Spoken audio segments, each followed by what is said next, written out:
Hi, welcome to The Crossing, where cycle commuting and gravel riding meet. I'm Jackal Crossing, and in this YouTube series, I'm going to share with you my cycle commute and my gravel rides and how the two work together to make me a stronger, safer, faster rider. So grab your bike and let's go for a ride. If you're a cyclist and you've ridden on the road, then chances are you've been passed pretty close by an automobile.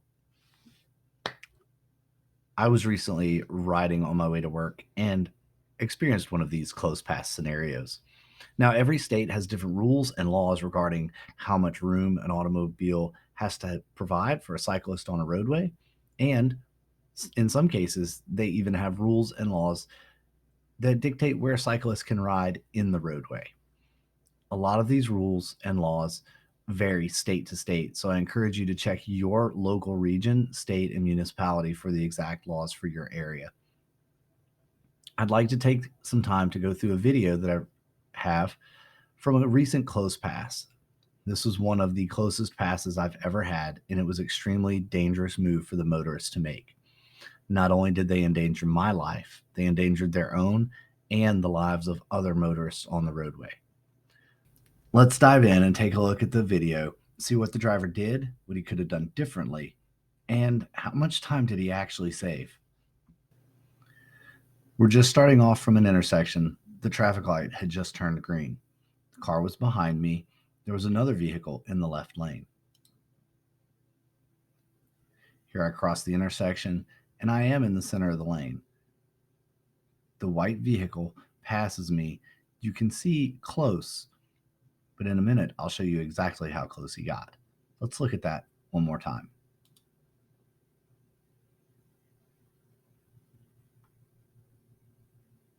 That's really close. In this view, you can see I have a camera mounted on the rear of my bike. This will show you just how close the white Altima got to striking me and the vehicle in the left lane. This is real time and not sped up. Let's watch that one more time. I want you to see how close he is to me. I have a pannier bag on the left side of my bike. It's about a foot thick. His mirror passes over the top of my pannier bag. We'll break this down just a little bit more in a second, but first I want you to notice that the entire event was over in less than 6 seconds. In less than 6 seconds, this driver could have ended as many as 4 lives. Mine, their own, the vehicle in the left lane, and the vehicle in the oncoming traffic lane that was coming towards us. 6 seconds. And you know what else? At the very next traffic light, this driver was waiting for it to turn green when I approached and stopped, waiting for it to turn green. He didn't get any further ahead of me than he would have just waiting until it was safe to pass. Okay, this time I'm going to slow it down to about half speed so we can really take a look at the road conditions, the traffic conditions, and things that are going on other than just the car and the bike. So here we have it. The light just turned green and I'm starting to move, going through the intersection. As you can see, the roads are wet as it had just rained the night before. You can see I'm accelerating at a pretty good clip. And right here, there is debris in the roadway. Debris that I could have swerved left to get between or right to go around. But having the sound of the car right behind me and not knowing what he was doing, I went forward straight through the debris. Let's look at this one more time. We'll look at a couple other things. This is at half speed, mind you. You can see my reflection of my tail lights flashing. I have very good lights on my bike.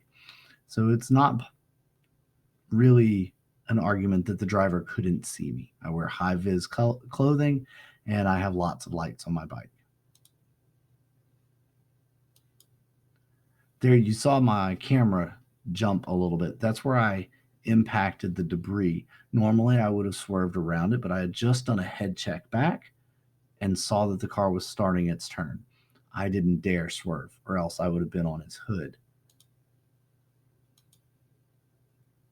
The amount of space between me and the car in the left lane for this vehicle to make the pass that it needed to make was perfect.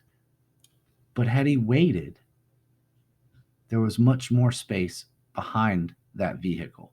It would have been a safer pass for both of us, for everyone involved. Okay, here we are back on the front view. And there's a couple of things I want to point out that we might have missed at full speed. But when we slow it down to half speed, you'll see them very clearly, as if I saw them while I was riding my bike. First thing you'll notice is right here, the amount of debris. This looks like broken glass. I couldn't go right because there's broken glass in the right side of the roadway, which would have given me a flat tire. Next, there's a pedestrian on the sidewalk there. There's a pedestrian on the sidewalk right there. So those are two other lives that now come into play when this pass happens. You can see in the far foreground, there's a vehicle approaching, and there's a vehicle stopped with their hazards on. Let's look at that one more time. Pedestrian walking, broken glass, pedestrian walking, oncoming car, parked car. Wow. The driver didn't see any of that, yet I saw it all as it was happening. This is just one of many instances that I have had a close pass, but this is by far the most dangerous pass that I've had happen to me ever. I've been bike commuting for a long time, 4 years in the city, and as a kid, I rode my bike everywhere, on the highway, to school, to my friend's house. Never in my life have I had a pass this close, this reckless, and this dangerous. This really shows just how important it is to have your senses honed in if you're going to be riding on the roads. I don't ride with headphones. I don't ride with music for the simple fact that I want to be able to hear the traffic as it comes. In this case, I was able to hear that vehicle accelerating and approaching, and I was able to choose what action to take. For me, the safest action was to stay where I was. There were too many other variables for me to try to make a maneuver that could have ended disastrously. Another thing that this highlights is just how important it is to have cameras on your bike. You see videos all the time of motorcyclists with cameras on their helmets and that sort of thing, recording the traffic around them. It's for the same reason. Should something horrible happen, you have footage, you have video evidence, undeniable proof of exactly what happened. I'm not here to sell you a camera. Don't care what brand you put on your bike, your helmet, your chest rig. I don't care. But I would highly encourage anyone who is going to regularly ride on the road for recreation, commuting, or fitness to get a camera and put it on your bike. That's going to do it for this episode, folks. I really hope that you found some value in this video. If nothing else, maybe just some tips to walk away from on this. Luckily, everyone made it out safely. Why? Because I had my POV at 100%. What's POV, you ask? I was predictable, I was obvious, and I was visible. Those three things can help keep you safe on the road.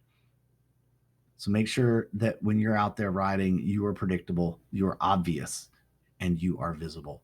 Until next time, folks, stay safe out there, have fun on your bikes, and I'll see you on the road.